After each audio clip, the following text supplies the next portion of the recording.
Сайн мэцхан та бүхэн энэ өдрийн мэндийг хүргэе бэлгэнэ байна. Өнөөдрийн энэхүү бичлэгээр бид хэрхэн англиар ярихдаа илүү сайн яадаг юм шиг сонсогдох талаар нэг хідэн зөвлөгөө өгье гэж бодлоо. Ер нь бол ямар нэгэн хэл сурж байхдаа яг тэгж яг англи хүнтэй ч юм уу яриад хэлэхээр сандраад эхэлдэг.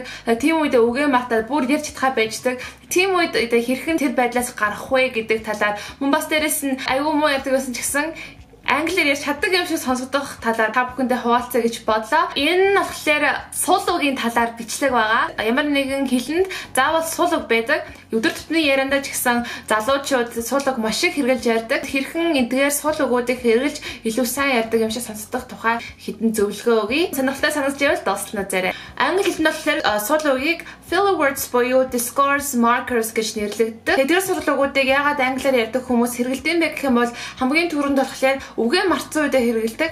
Бас дээрэс нь ямар нэгэн бодож байхдаа хэрэгэлдэг. Ямар нэгэн гуйж байхдаа эсвэл ямар нэгэн хэлж байхдаа тэр өгүүлбэр жоохон зөөлхөн болохын тулд хэрэгэлдэг. Тэгээ бас дээрэс нь хамт ярьж байгаа хүнээ өөрийнхөө ярианда одоо хамт оруул ярихад хэрэгэлдэг байгаа. Одоо би та бүхэнд 4 янзын сул үг танилцуулъя. За тэгэхээр хамгийн анхны сул үг нь болохоор энэ болохоор ер нь би дандаа хэрэгэлдэг тийм сул үг байгаа. Ямар нэгэн зүйл мартахдаа эсвэл бодож явах хугацаанд хэрэгэлдэг тийм сул үг байгаа. За бодож байхдаа гэдгийг яаж хэрэглэх вэ гэхээр I like the yellow dress better.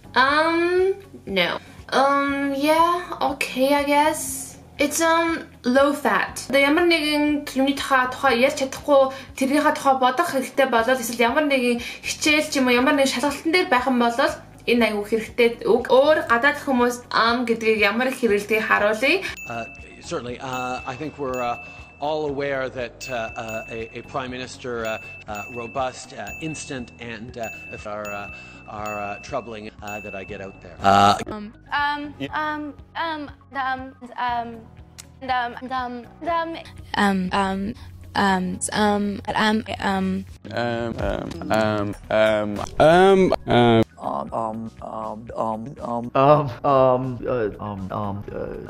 За дараагийн танилцуулах сул үг нь болохоор you know болон you know what I mean байгаа. Тэгэхээр сул үгүүд нь болохоор монголоор орчуулбал чи мэдэн дээ эсвэл чи намайг юу гэж ойлгож байгаа зү гэсэн үгүүд байгаа. Юм ярьж байгаа хүн чинь өөрөө чи ярьж байгаа зүйлийг мэдж байгаа гэсэн утгаар хэрэглэж болдог. Эсвэл зүгээр л өөрөө чинь ойлгож байгаа байх гэсэн утгаар you know гэж хэлж бол. I really like that girl. You know what I mean? Oh, you know, it's complicated. За тэгэхээр энийг болохоор ямар үг хэрэглэж болох юм бэ гэхээр ер нь ямар нэгэн үйлбэр эхлэхдээ эсвэл ямар нэгэн үг үйлбэр дуусчаа дараа нь юу хэлэхээ мэдэхгүй үедээ юм бодож байгаа хоорондоо you know what I mean гэж хэрэглэж болно. You've got to give him a chance. You know what I mean?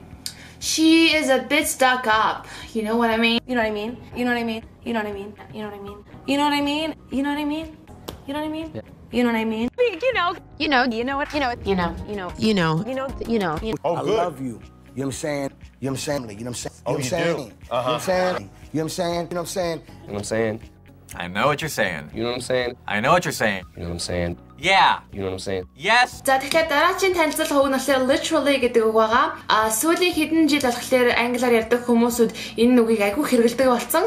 Үг нь бол яг оригинал утга нь болохоор яг нэрнгээсээ болсон зүйлийг хэлэхдээ literally I was like doing this энэ гэж ярьдаг. Тэгээ ер нь бол сүүлийн үед болохоор хүмүүсүүд ямар ч утгагүй хэрэглэдэг болсон. Заавал нэг жинхнээсээ болсон зүйл биш. Хүч нэмэх маягаар ч юм уу нэг нэрнгээсээ хийгээгүй мэж бүр нэрэ гэж худлаа ярих үедээ хэрэглэдэг болсон. Тэгээд энэ үгийг болохоор та бүхэн яаж хэрэглэж болох юм бэ гэхээр зүгээр л ямар нэгэн үйлбэр эхлэхдээ хэрэглэж болно. Амар хүйтэн байгаагүй ч гэсэн it was literally like so cold. Сэтгэл хөдлөлд илүү их хүч нэмэхтэй хэрэглэж болно. I was literally dying from laughter гэх юм бол хөтлөө нээсэн гэдэг үнэндээ бол өхөөгүй. Тэгтээ өхтлөнээс ингээд тийм байдлаар оруулж болно. Тэгтээ тэр нь бол үйлбэр ихэнд ч болон дунд ч болон сүүлд ч болон ямар ч үед literally гэдэг хэрэглэж болно. She refused to eat food and literally starved herself to death. She was literally blue with cold. I said I felt like quitting, but I didn't mean it literally. Like literally, it's so stupid. Literally. I literally jumped like literally a mountain. You can literally see somebody sitting. Like you're literally adding death to my already dead soul. Literally me. Literally me. Literally me. Дараагийн танилцуулах үг нь болохоор like гэдэг үг байгаа. Дуртай гэсэн утгатай. Харин like гэдэг үг болохоор сул үг болгож хэрэглэж болдог. Ер нь бол залуучуудын хамгийн хэрэглэдэг үг нь like гэдэг үг байдаг. Ямар байдлаар хэрэглэж болох вэ гэхээр дараагийн үгээ бодож авах хугацаанд like гэдэг үгийг хэрэглэж болно. Бараг өгүүлбэр бараг 5 удаа орсон ч гэсэн утга нь алдагддаггүй. Бас дээрэс нь ямар нэгэн зүйл яг 100% үнэн биш болол like гэж хэлж болно. For example, I have like 10 dogs. You know, like he was not saying anything. It was literally so weird, and I asked him to say something. It was like so weird, like you know what I mean. Одоо өөр хүмүүст like гэдэг үгийг яаж хэрэглэж байгаа та бүхэнд харуулъя. I guess like I was never like really too like concerned with like, you know, dating you. I was just like, you know, we're friends. Цааны бичлэгүүдээс болон миний та бүхэнд хүргэсэн жишээнүүдээс эдгээр үгийг хэрхэн хэрэглэж болох тухай та бүхэн харлаа. Тэгээ ер нь бол англиар ярьдаг хүмүүс эдгээр үгүүдийг өдөр тутамдаа бараг өгүүлбэр болгондоо хэлж байгаа үг болгоныхоо хойно хэрэгэлдэг. Тэгээ эдгээр өгүүлбэрүүдийг бичмэл хэлбэрт өдөөсөө хэрэглэж болохгүй айгу сонин сонсогдно. Гэтэ яг ярианд болохоор хэрэглэхээр илүү жирийн сонсогддог байгаа. Тэгээ ер нь бол эдгээр үгүүдээс гадна маш олон янзын сул үгүүд байдаг. Тэгээ та бүхэнд би зориулаад бүгднгийн description биччихнэ. Таалагдсан бол энэ видеод лайк дараад share дарахыг уриалж байна. Тэгээ дараагийн бичлэг хүртэл баяртай.